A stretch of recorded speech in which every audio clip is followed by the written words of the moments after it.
Bom, e ainda nos assuntos internacionais, depois de ter perdido terreno para a contraofensiva do exército ucraniano, as tropas russas intensificaram os ataques contra a cidade de Kharkiv.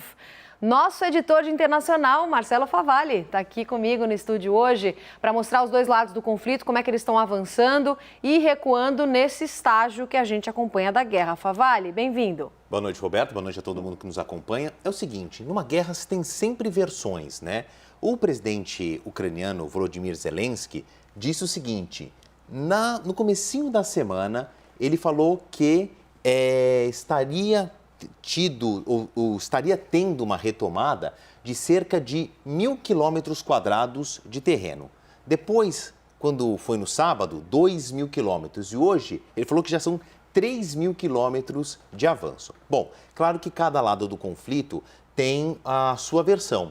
Mas vamos olhar para um mapa que ele é feito a partir de dados independentes destes discursos e que a gente pode entender por meio de organizações internacionais.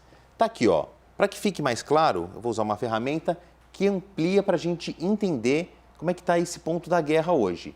Esses círculos verdes, eles são os pontos mais nevrálgicos hoje da guerra. E a gente tem que olhar para Kharkiv, essa cidade ao norte, bem na fronteira com a Rússia, que é a segunda cidade mais populosa da Ucrânia. Em números antes da guerra, 1,5 milhão de pessoas moravam aqui em Kharkiv. Sempre foi um ponto muito estratégico. E esses círculos verdes, eles são onde estão os conflitos mais intensos. Só que dentro dessa dinâmica, a gente tem que olhar para duas cidades que se tornaram aí o novo ponto da guerra. Balakleia e Izium, que elas estão aqui. E elas foram retomadas por uma ofensiva dos ucranianos que começou há mais ou menos um mês. Então, essa é a situação.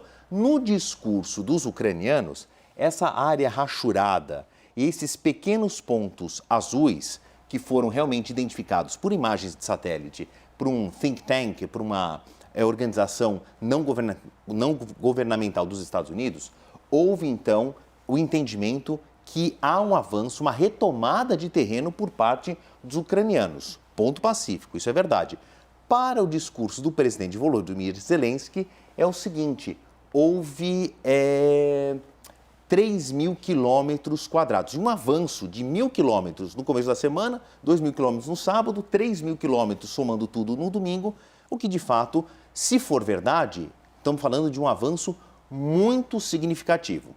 Agora vamos olhar para o lado dos russos. Temos imagens aí que foram gravadas nesse final de semana, especialmente nesse domingo, que mostram um ataque dos russos contra instalações lá em Kharkiv. E olha, eles destruíram usinas de geração de energia. Então nós estamos falando que uma parte mais ao sul, mais ao leste da Ucrânia, a partir de Kharkiv, que alimenta a parte leste e sul, está completamente em blackout. São milhões de pessoas que estão no escuro, porque a contraofensiva, ou então se a gente colocar assim, a contraofensiva dos russos, deixou todo mundo às escuras, atingindo usinas de geração de energia, Roberta. Pois é, e tem algum tipo de reação do presidente ucraniano Volodymyr Zelensky, Favalli, a essa nova onda de ataques russos que a gente está acompanhando? Tem sim, e a reação dele é surpreendente. O Volodymyr Zelensky, o presidente da Ucrânia, ele deu uma entrevista exclusiva a um colunista da CNN, o Fareed Zakaria.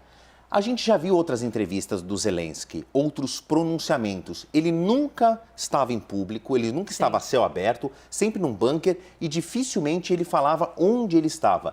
Dessa vez não. Ele estava num lugar público e falou, eu estou no Palácio Presidencial. Eu separei um trechinho para que a gente veja as próprias palavras do Zelensky dizendo, não tenho medo de Vladimir Putin.